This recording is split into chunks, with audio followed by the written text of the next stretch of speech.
Neither can can hear, I. I can hear people saying, I can't hear anything. That's what I hear. Does that work any better?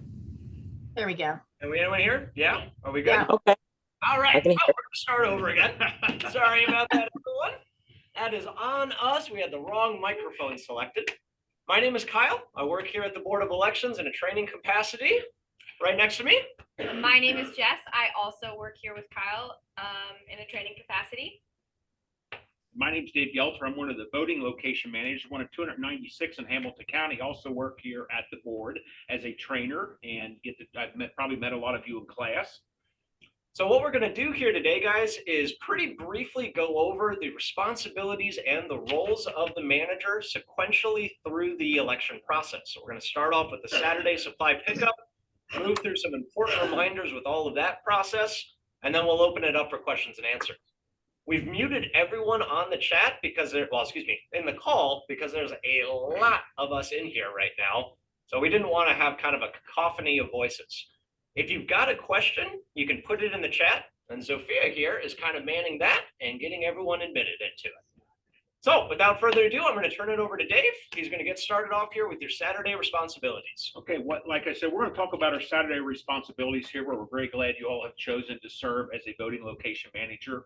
One of our first duties is going to be on this coming Saturday morning is to pick up your ballots at your specific location. We've given you that assignment in your letter. You'll meet a truck there. I go to Lunken Airport, but we are a number of sites in Cincinnati. And from there, you will pick up a number of ballot bags depending on the number of precincts you have at your location. I serve at Mercer Elementary, which is Anderson Township, and Anderson CINS, so I need to make sure I pick up the ballots for CINS. With that, they will give me a special instruction sheet, kind of hard to see here. It's very important that I open this special instruction sheet before Monday night, because this will give me an updated list of the folks who are going to be working at that location with me. We are literally adding people this week and training people this weekend, so it's possible some more people may be added to your team. So you want to read that for sure. You want to make sure they give you the correct ballot bags, and you do want to take those and secure those. Those are your responsibility to secure until Monday night at 6:30. That pickup location is going to be open there from 9 to 1. You will pick those things up, and it'll show you. If you want to see a list of your workers who are going to be working with you, we can go to the portal and you can hit the My Schedule tab and click on the calendar box, and then you will find out all the folks that are working for you. You should have also been mailed that in a letter. I encourage you to text all those folks. I think texting works really well, because that way you have a stamp that they have come back and they don't think you're a telemarketer or selling them some kind of insurance or something, and you can actually get a text. That's been working really well for me the last couple elections. We're going to move on to our Monday night meeting, which is now, again, moved up to 6:30. So you should expect your whole team to come there at 6:30, and we're going to be setting up all the voting equipment. You want to check your paperwork before you get to your location, see if there's some kind of a lockbox or special instructions that you will have in order to get into that location, because you do want to try to locate your equipment. And sometimes it's moved to a different location depending on what's going on there. I usually have a couple custodians that meet me there at Mercer that can help me find to get some tables and stuff for me. So you will have to give yourself some time to find everything.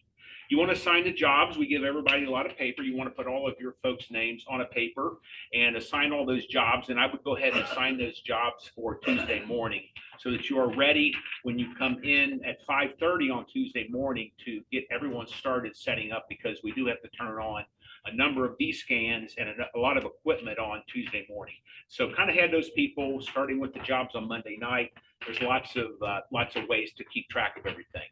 We do have lots of checklists here. There's a checklist in the forms binder, and we would do a lot. I encourage you to go through the checklist and check off everything that you've done, that you've got all the proper equipment, you've got the proper ballots, that everything gets done on Monday night in preparation for the 1 hour setup that we have on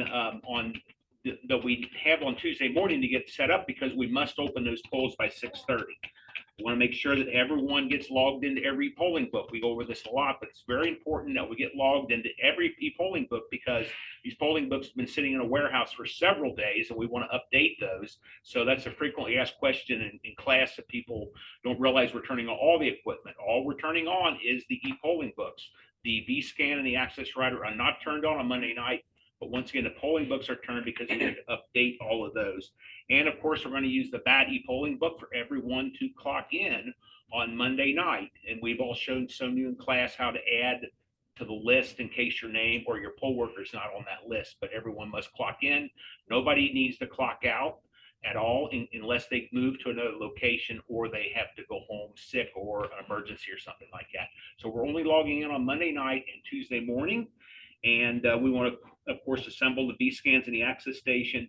And then as the night goes down, we want to make sure we pack all of our e-polling books back into the caddy. We also want to make sure we put all the ballots into that caddy, that we lock the caddy up, we pull the curtains down, and the VLM and the VLD are taking those keys home with them. Remember, the keys and code bags are found in the ballot, in one of your ballot bags. So you will have to get those out in preparation for not only Monday night, for Tuesday setup. And the VLD, as I said, the VLM will take a bag home with them with the special codes to open the equipment and a set of keys.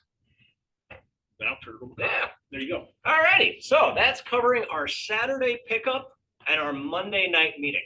Really important things to just remember with that is the Saturday pickups from 9 to 1. The Monday night meeting starts at 6:30. That's a half hour earlier than we've done. So hopefully everyone's remembering that, setting an alarm on your phone, making sure that you're there at 6:30 on Monday. I'm going to move into Tuesday morning and afternoon with, again, just some quick reminders and best practices here. You're going to report to your polling location at 5:30 a.m. super early, but we got to be there so that we can get everything turned on and ready for voters who are going to be showing up at 6:30 a.m. Your V scans are going to take roughly 6 to 7 minutes to open. This is going to take a little bit longer than they took in August. In August, there was only that one issue that they had to check through when they were getting opened up.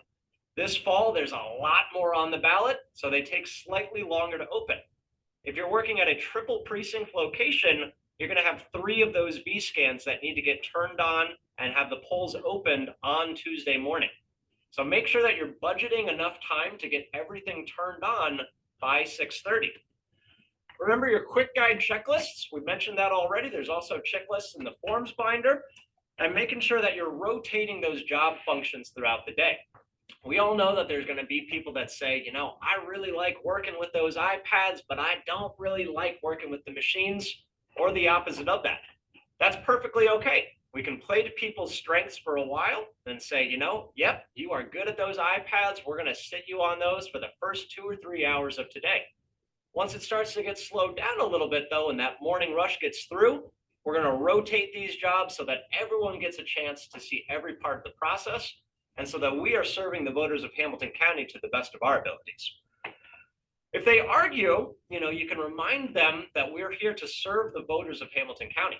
We've got 600,000 registered voters nearly in our county, and we want to make sure that every single one of those people is getting the best possible experience for their election day. In terms of conduct, as a VLM here, you're a representative of the Board of Elections. We have entrusted the care of this polling location to you as a manager. Please, please, please be nonpartisan. For one day only, we are asking you to put aside politics. Do not talk politics at your location, even if there are no voters present. We don't want to undermine the faith and value that the public places in us. So please stay away from political discussions, partisan discussions. Your polling location is a campaign neutral zone, and please respect it as such. We've got a couple little language things that we're going to talk about with this campaign neutral zone. And I've got a printout here that I'm just going to read off of so that I am making sure that I am saying things exactly correctly here. So I'm going to go over this slowly, and please pay attention. Outside of the campaign neutral zone, so outside of the 100-foot barrier that you're marking with flags, citizens may exercise their First Amendment rights. Although a property owner might feel strongly about a candidate or issue, they are not permitted to only allow one side to exercise those rights at the polling location. For example, a location should not permit a vote for a candidate or issue sign and not allow a vote against a candidate or issue sign. If campaigners from one side are removed while permitting campaigning on the other side, It could violate First Amendment rights and could open up the board to legal action. If you encounter a property owner who refuses to permit campaigning on their property on election day, please call the help desk. So basically, guys, what we're saying here is within the 100-foot flags, within the campaign neutral zone that includes your polling location, there is no campaigning, there is no partisan language, there is no vote for, vote against. Outside of that 100-foot zone, on the polling location property, we need to allow campaigning for both sides. It can't be one side or the other. And if there are any questions about this, just like there is with everything else we do, call the help desk. So if there are any questions where you're saying, is this permissible? Is this not? Is this person too close? What's going on here? Please call the help desk. We are here to help. We're here to provide those answers for you. That's about all I've got. And I'm going to turn it over to Jess. And she's going to talk about a few more things as we move through election day. So first, I'm going to talk about the 11 and 4 voted lists. These are printed from the VAT EPB printer at 11 and 4. Please set an alarm on your phone and look out for any messages that will pop up. It'll come right across your screen that'll say you need to print the 11 list or print the 4 list. And don't be surprised if we call you to remind you to do this. We had to do this a few times in August. These are really important. They can either be placed on the clipboard or directly taped to the entrance of the polling location. They need to be visible to anyone outside of the polling location. So these are really important. Please tape them to the door. Please have them visible from the outside. Do not put the lists in the election day reports bags while the polls are still open. They must be visible to members of the public. We also have a few new tools this time around that we're encouraging you to use. So right here is a provisional envelope checking card. This is for voters. You can kind of see that it's clear right here and here and here. We really want to encourage voters who have to do a provisional ballot that they should use this on their provisional envelope to make sure that they fill out every single thing. So it'll be connected to the provisional bag. Just have the voter use it to make sure that they filled out all areas of the envelope. We also have this provisional voting booklet that you can kind of see. In it, it goes through all the instances of a provisional, like that could cause someone to be a provisional voter. So please go, as it'll be sitting by the VAT. You can use it to go through how to deal with a provisional voter. It should kind of clear that up a little bit. And as always, if you have any questions, please call the help desk. We would rather you call us than try to do something and know that you're halfway doing it right. We want to make sure that every eligibly cast ballot is handled correctly. I think that's all I have. Yeah. All right. So we've got some just little last reminders here that we couldn't really fit into a chronological space. So we're going to talk about those briefly again. There's a question about voiding.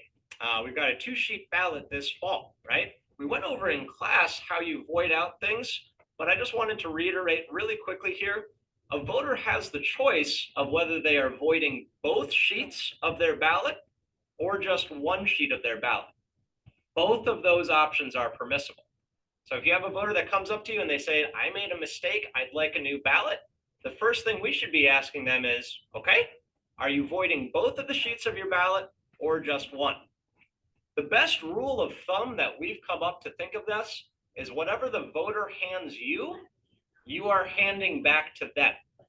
So if they hand you one sheet, you're handing them back one sheet of a new ballot.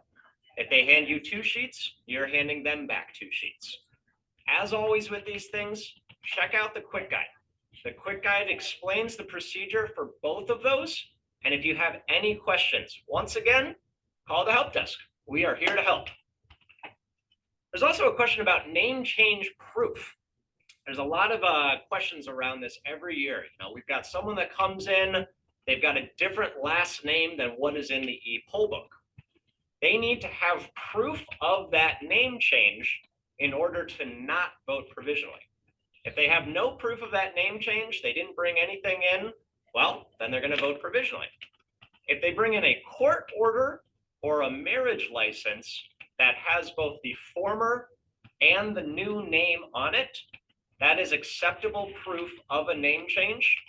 and we can walk you through at the help desk how to process that person on the e-poll book. You also went through this in class as your 4th example. So give us a call if there's any questions about name changes and what is acceptable proof, what is not acceptable proof. Ballot accounting at the end of the night ideally should be done by the manager and the deputy. The manager should be coordinating the closing of the polls and the receipt of all of those closed polls reports that are printing off of the B scans, the access writer. So if you're the manager, you should be saying, I need a team to be closing down my B scans, and as soon as you get that report tape printed off, bring it over to me for ballot accounting. Also, the VLM and the VLD are required to ride in the same car to the drop-off location. You have to be in the same car. You can be in the front seat and the back seat. You don't have to be right next to each other, front seat and passenger seat, but you must be in the same car, and your drop-off location is the exact same place that you picked up your supplies on Saturday. So if you've got any questions about that, you can reach out to your poll worker coordinator. They will remind you where your pickup drop-off location is, get you the address of all of that so we can all be on the same page here. I want to mention signs while we're getting some questions coming in. You will get a number of signs sent out to you. The signs will come in a cardboard box. You must put all the signs up. They're self-explanatory. Here's an example of the voting ID signs, and we must use, as we talked in class, we must use blue painter's tape, because if we use anything else, we're gonna take wallpaper off, or we'll take drywall off, or scar doors up. But a big sign we're asking you to put up this year is a huge sign about issue 1 and issue 2. If you don't have, this has to be put up, and we kind of suggested that maybe if you don't have a good place to put this huge sign up, that you could put it on the, after you pull the curtains down, on the caddy for the day. Maybe you could put this sign on the caddy with painter's tape. But one of the rules is we have to put all the signs up, and then we have to make sure we take them all down when we leave and put them all back in the box. All righty. So that's kind of our programmatic side of things here. We've muted everyone, as we said, just because we didn't want to have a bunch of voices all talking at once. And we've got some folks that have already put some questions into the chat. If you've got a question that applies just to you, or ideally to everyone, please put it in the chat, and we're going to start answering these guys now. So we're kind of moving into our question and answer section. Dean had a question about logging into all of the e-poll books at the location. And I wanted to really address that quickly here with a little semantic note.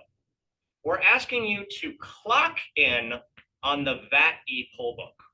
So what we're asking is, on the VAT e-poll book, from the drop-down menu of those 3 white lines in the top corner, there's an option for PEO clock-in. Everyone's going to get clocked in on the VAT e-poll book on Monday night and Tuesday morning. We are asking you to log in to all of the other e-poll books at your location. And I know that is a really narrow difference between those 2 terms here. By logging in to all of the other e-poll books, basically turning them on, getting to the start screen, putting in your initials or your name, going through that, that'll allow us to update all of the e-poll books at your location before election day gets started.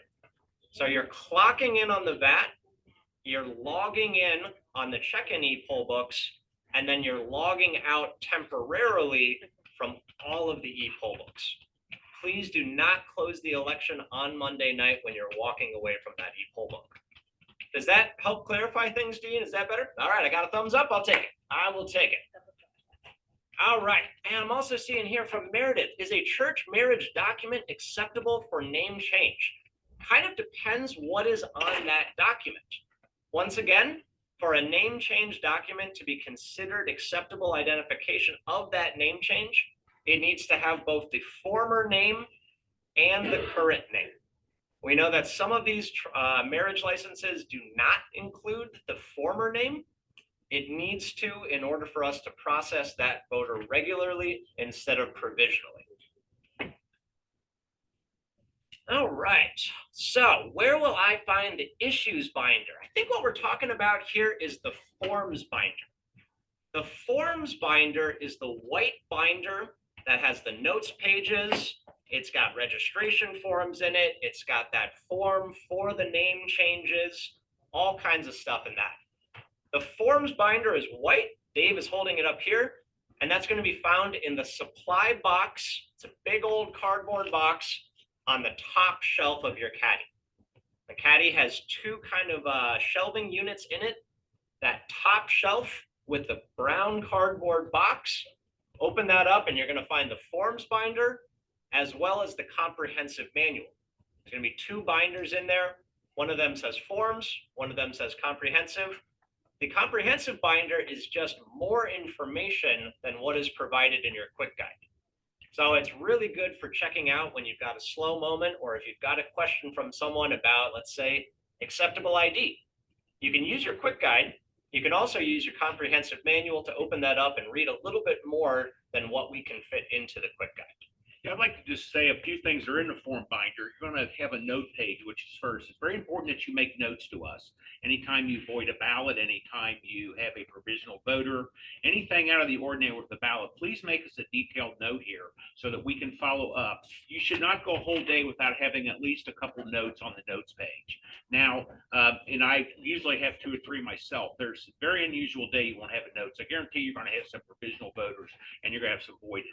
The second page is that voter challenge. There's a place in there for the 10L form, which is that change of name document that the voter needs to fill out.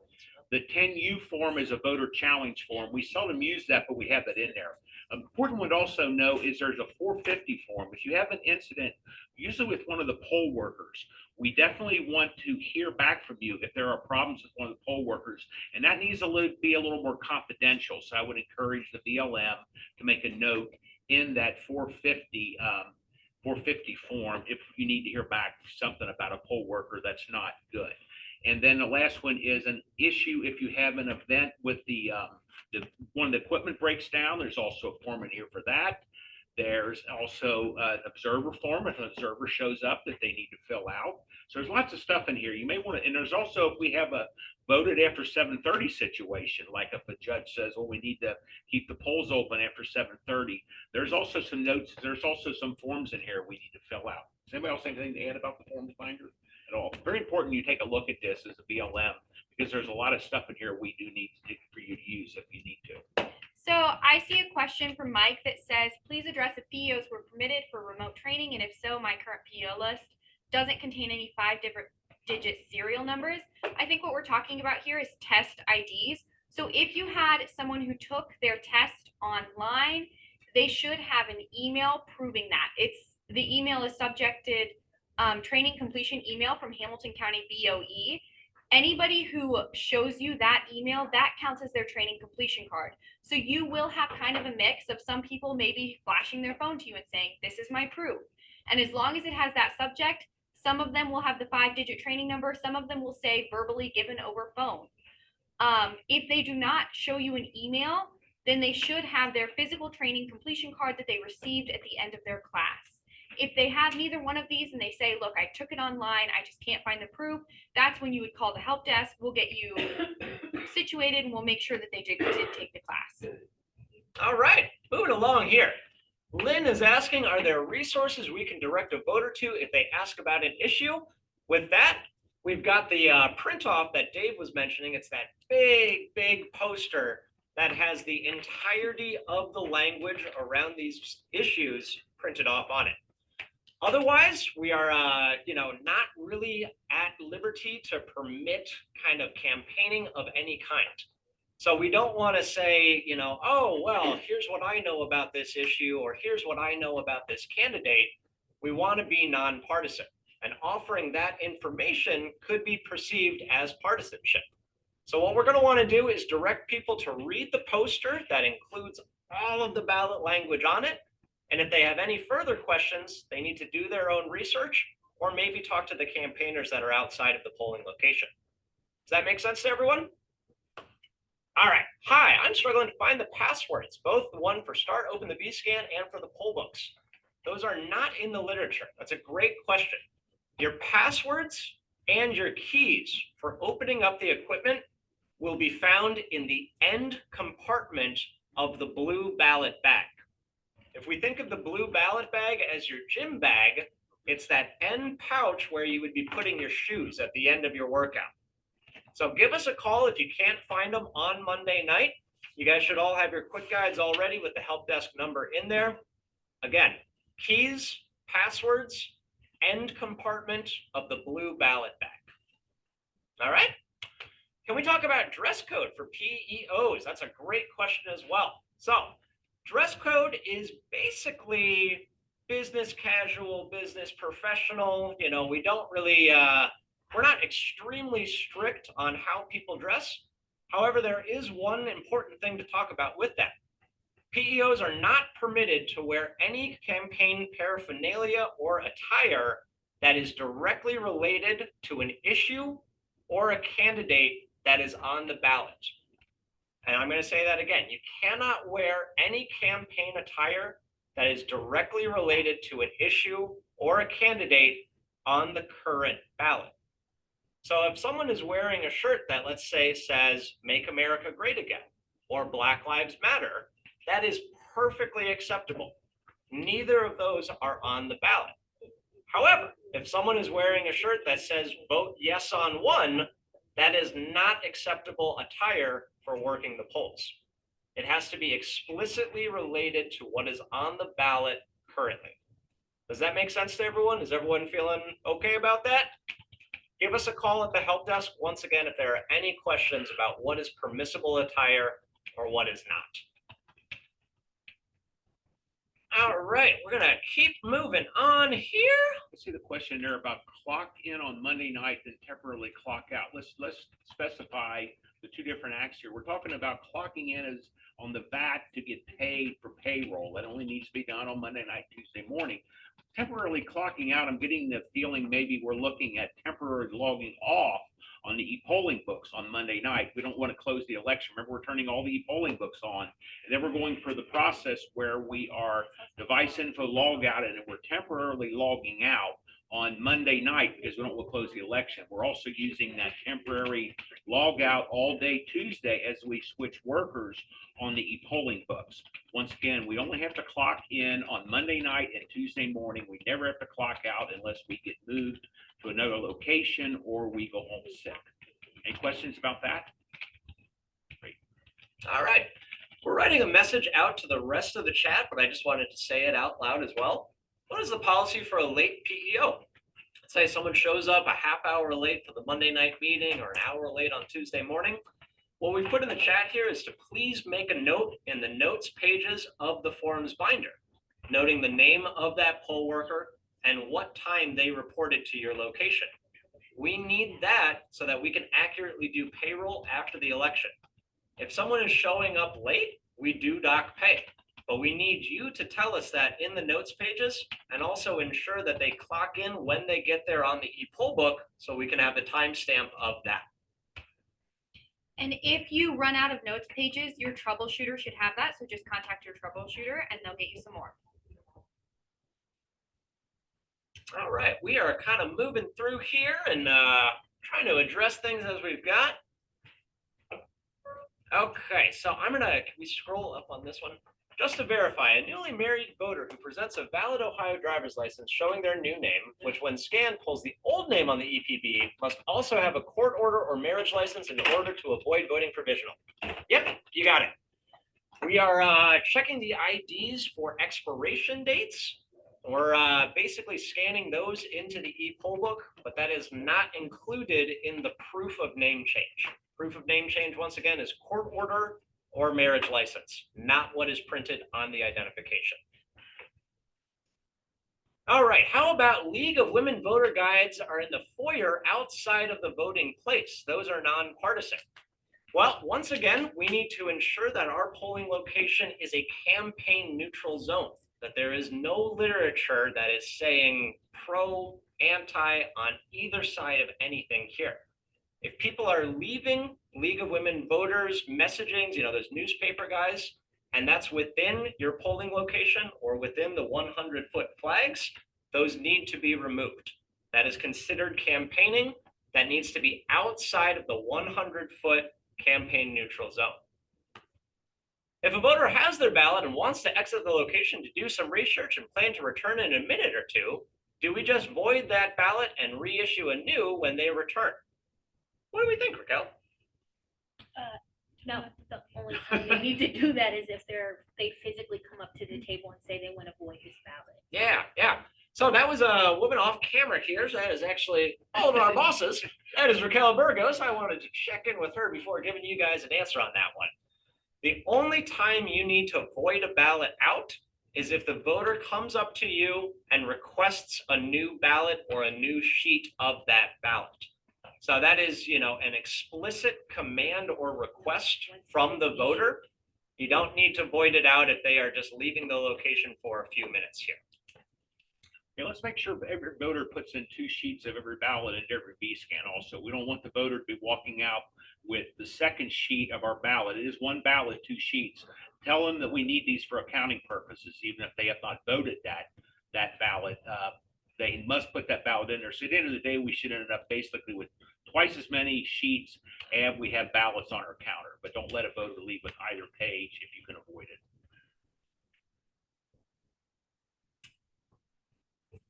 What if they walk out with the ballot? Yeah. And they don't return back. No, they take the ballot out of the location. The voter, I think that's what the question means. and they're not returning. No, they say, I'm gonna take this ballot and I'm gonna leave and I'll be back in 2 minutes. They can do that. Unless they're physically giving it back to you saying, I want to void this Mhm. ballot, we cannot void it because it's already been issued to them. So we were just double checking here, guys, on this question of if the voter walks out of the location holding their ballot and then returns after doing some research on a certain candidate or issue. That is permissible. It needs to be a verbal request from that voter. Hey, I'd like to void this ballot out.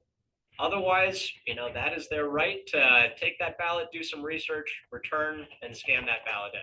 Make a note in your notes pages that this Please. happened. Make a note in your notes pages. Anything out of the ordinary should go into those notes pages. And I would certainly say someone walking out of the location with the ballot and saying they'll return, that would constitute something out of the ordinary. So you're going to make a note in your notes pages. Just cross every T, dot every I as much as you can here. Voted lists 11 and 4 p.m. get posted. Are these left at the site? Is there a requirement to leave a voted list posted on the door overnight? No. Yep. You can, and it doesn't have to be over there overnight, or they can take it down. Sure. So kind of it can be, but it doesn't need to be.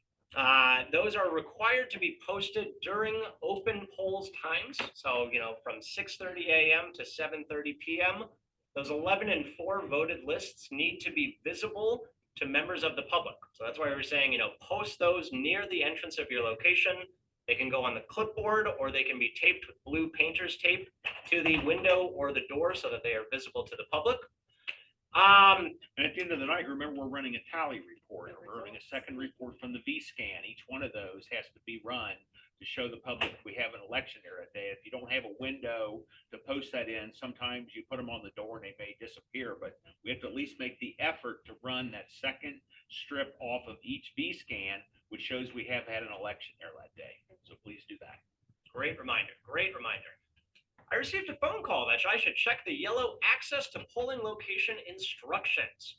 Is that yellow sheet in the materials that was emailed to me, or is that in the blue ballot bags? All right, so we've got a few locations that are a little bit different to get into. There might be a lockbox that has a key for the location in it. There might be a phone number to call to say, hey, I need to be led into this polling location. We sent out a mass call and text to everyone to say, check your VLM packets for that yellow sheet of paper.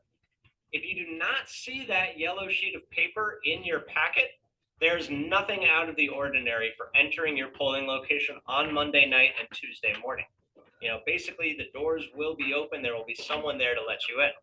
However, if in your VLM packet, you see that yellow sheet of paper, again, we're talking about the paper envelope that we mailed you.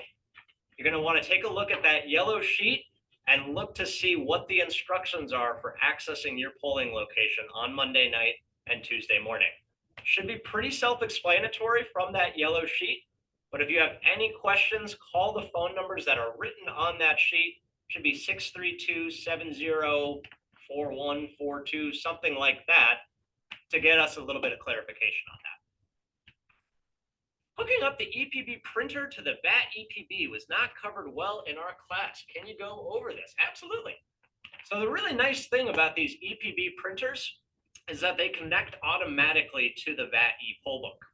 You're going to want to ensure that you turn on your router first. Always, always, always turn on the router first. And then you're going to be turning on the VAT EPB printer. And then you're going to be turning on the poll books. Once you turn on the EPB printer and the VAT e-poll book, they're going to start talking to each other over Bluetooth.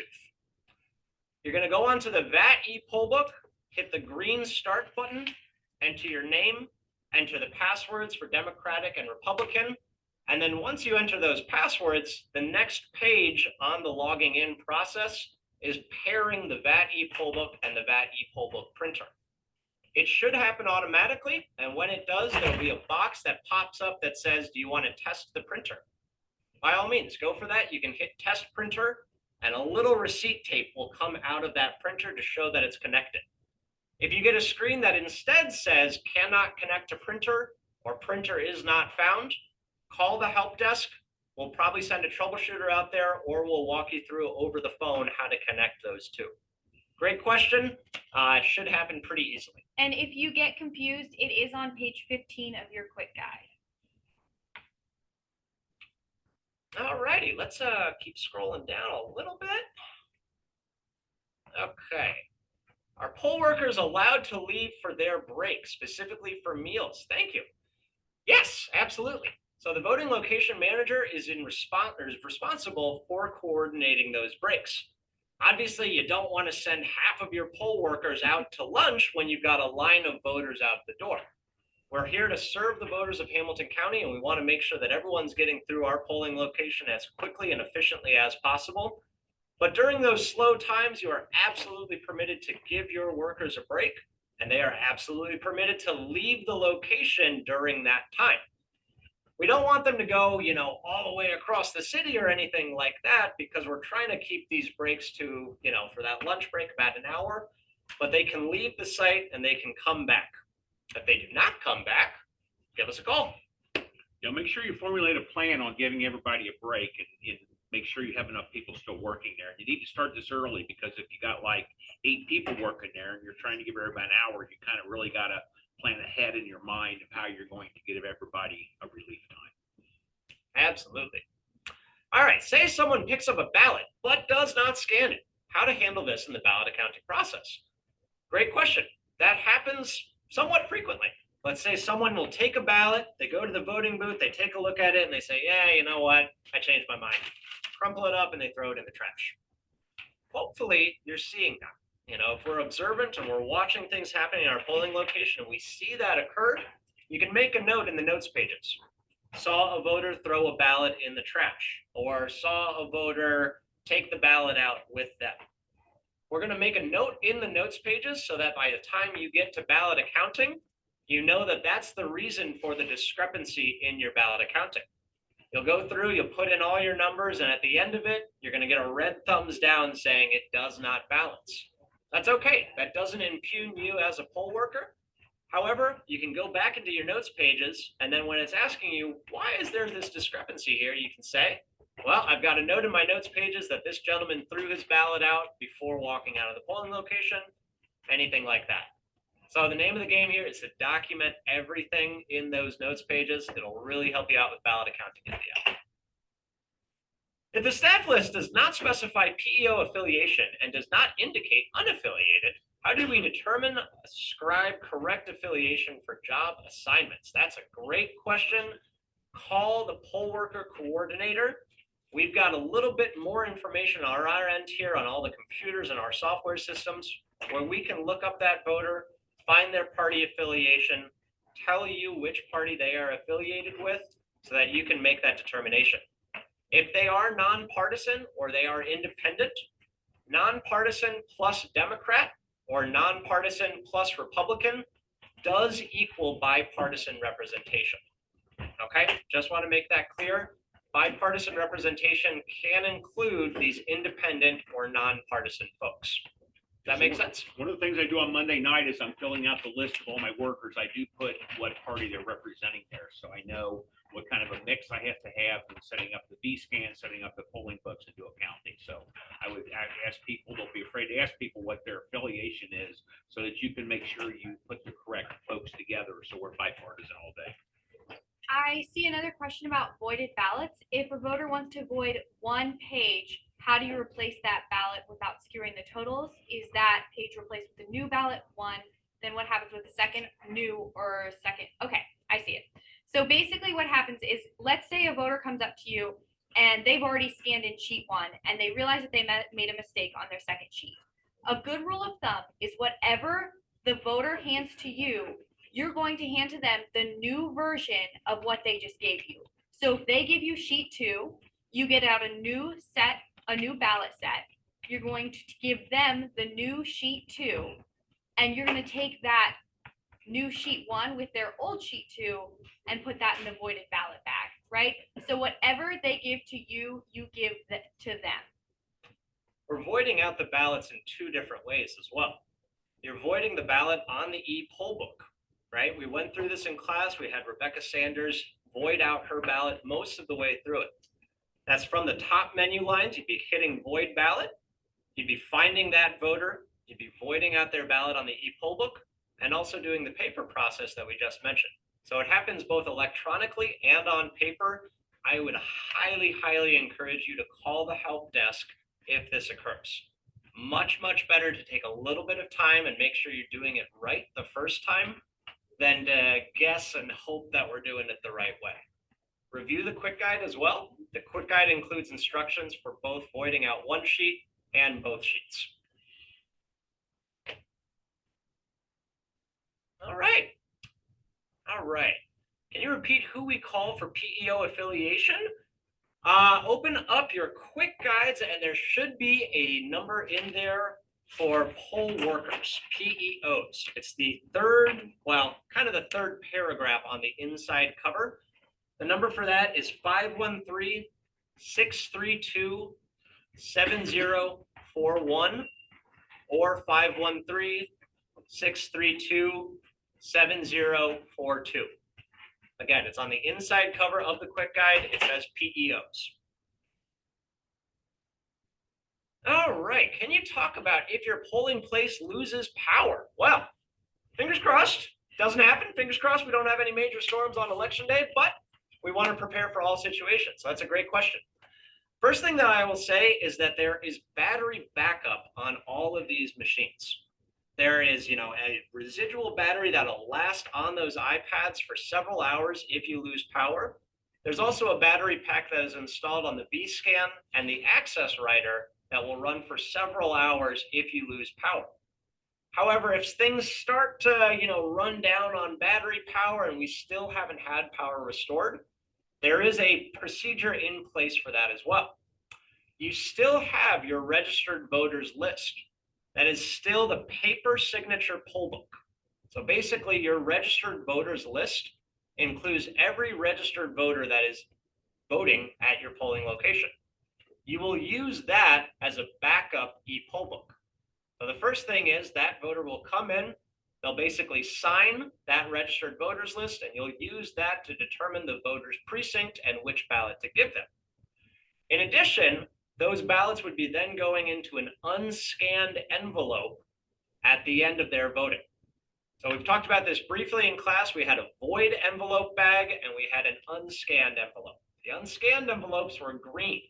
We, basically we're saying green means go. These need to be scanned when power is returned. That's a fairly esoteric process that I've been explaining though.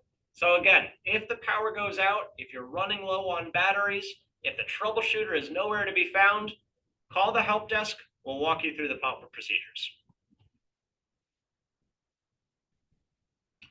All right, well, that was the last question I saw from the last few minutes. Does anyone else have any lingering questions? Is there any concerns or anything like that? Anything that we didn't cover that you want to hear talked about? We'll wait a few minutes for the chat to see if there's anything in there.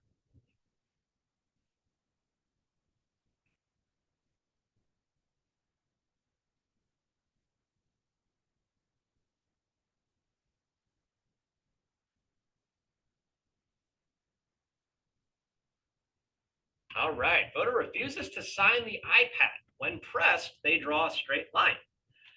Well, as you guys know, one of the things you're doing when you're checking in a voter is checking to see if that signature matches the signature on file.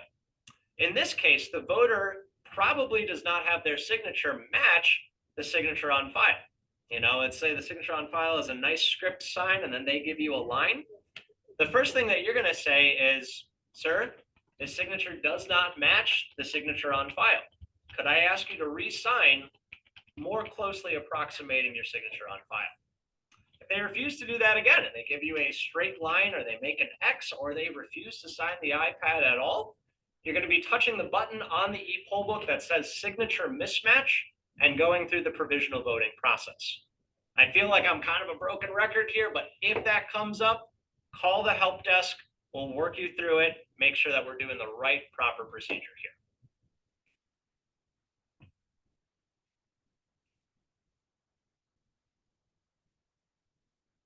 All right, I just saw a question pop up that says, if we have multiple precincts, do we sort ballots at the end of the night into appropriate precinct blue ballot bags?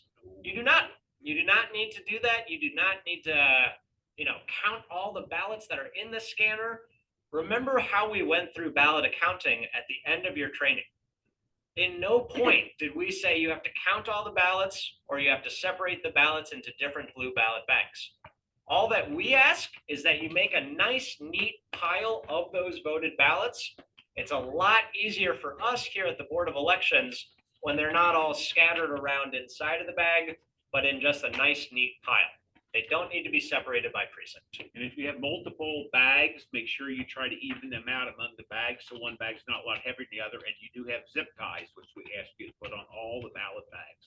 Once you've got the unused ballots and the used ballots in there, please put zip ties on there. All right, and Sophia here is typing in an answer to the chat.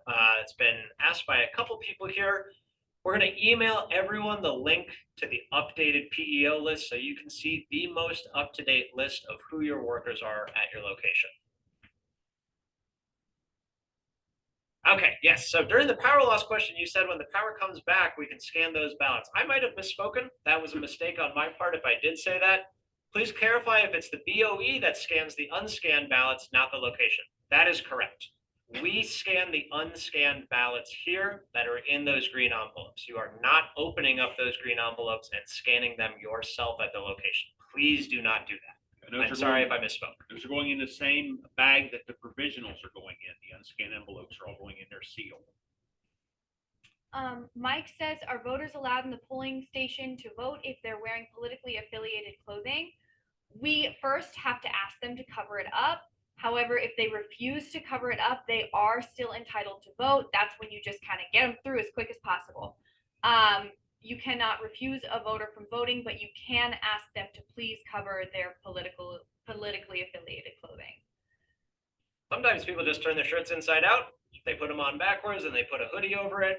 Perfectly okay. We will be emailing the PEO most updated, like the portal link, as soon as we get out of the meeting. It is only named candidates for those on the ballot, correct? It is also issues. You cannot have any clothing or attire, buttons, hats, shirts, pants, anything like that, that directly relates to a candidate or an issue on the ballot.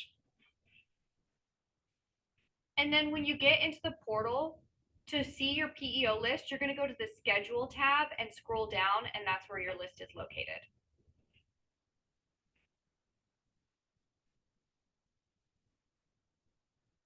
James Vole asks, Trump Biden is fine, not on the ballot. That is perfectly acceptable. We want to keep in mind, though, that we are being entrusted with the faith of the public. We are being entrusted with this polling location, and we want to act in the most professional manner that we can to serve the members of our community.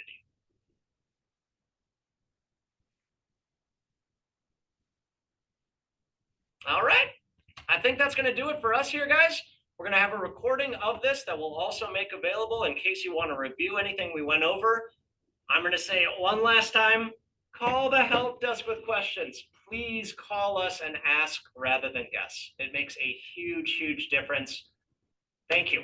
Thank you, managers. Thank you for being here and taking some time out of your days to hear what we have to say. I really appreciate all your time and your service, guys. Thank you so much. Thank you.